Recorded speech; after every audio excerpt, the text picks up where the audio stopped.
Mohol police ठाण्याच्या dB पथकानं 3 गुन्हे उघडकीस आणून 8 जणांना अटक केली, तर चोरीतील टिप्पर अवघ्या 48 तासात शोधले.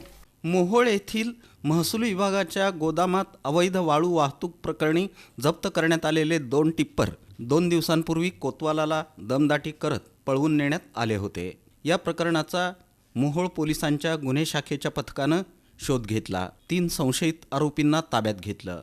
2 टिप्पर चोरीच्या घटना उघडकीस आणून 8 आरोपींना अटक केली. त्यांच्याकडून मोहोळ शहरातील मार्केट यार्ड येथील मका धान्याचं गोडाऊन फोडून 40,000 रुपये किमतीचा प्रत्येकी 100 किलोचा सोलापूर मका, लोकनेते ॲग्रो इंडस्ट्रीज लक्ष्मीनगर अनगर इथून 50 किलोप्रमाणे 50 पोती साखर असा 38,22,640 रुपयांचा मुद्देमाल जप्त करण्यात आला. 8 आरोपींना अटक करण्यात आली असून 4 जणांचा शोध घेण्यात येत असल्याची माहिती पोलीस निरीक्षक सुरेश कुमार राऊत यांनी दिली. 29/1/2024 रोजी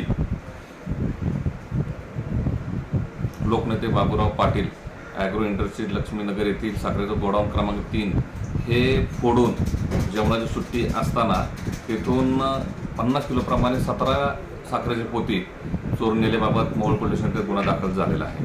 त्याच्यामध्ये आपण त्याचा गुन्ह्याचा तपास करून कृष्णा बंधू सुरवसे, सचिन सज्जन व्यवहारे, विराज आबासाहेब गुंड यांना आपण ताब्यात घेऊन त्यांच्याकडे जेवढा चोरीला गेलेला माल आहे 50 किलोप्रमाणे 17 पोती तो आपण ताब्यात घेतलेला आहे. त्याच्यानंतर 30 जानेवारी 2024 रोजी रात्री 2:30 वाजता दरम्यान तहसीलदार मोहोळ यांनी वाळू वाहतूक करणारे 2 ट्रक पकडून त्यांनी ताब्यात घेऊन ठेवले होते आणि सदरचे ट्रक 2 टिप्पर हायवा कंपनीचे हे कुणीतरी पळून नेल्याबाबत मोहोळ पोलीस स्टेशन येथे CR नंबर 64/2024 प्रमाणे गुन्हा दाखल झाला.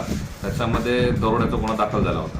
त्याच्यामध्ये समाधान पंडू चव्हाण, आकाश अण्णा मुटकुळे आणि निलेश मुकुंद बगर यांचा 24 तासाच्या आतमध्ये मोहोळ पोलीस स्टेशननी त्यांना ताब्यात घेऊन त्यांच्याकडनं गुन्ह्यात चोरीला गेलेले, दरोडा टाकून नेलेले सगळं सामान आपण मुद्देमालासहित आपण ताब्यात घेतलं आहे. पोलीस अधीक्षक शिरीष सरदेशपांडे, अप्पर पोलीस अधीक्षक प्रीतम यावलकर, उपविभागीय पोलीस अधिकारी अमोल भारती, मोहोळ पोलीस ठाण्याचे पोलीस निरीक्षक सुरेश कुमार राऊत यांच्या मार्गदर्शनाखाली पोलीस उपनिरीक्षक रविराज कांबळे, पोलीस उपनिरीक्षक अंजना फाळके, पोलीस उपनिरीक्षक Maruti Londhe, police head constable Sachin Mane, Ranjit Bhosale, Gopal Jagtap, Ajit Misal यांनी ही महत्त्वपूर्ण कामगिरी बजावली.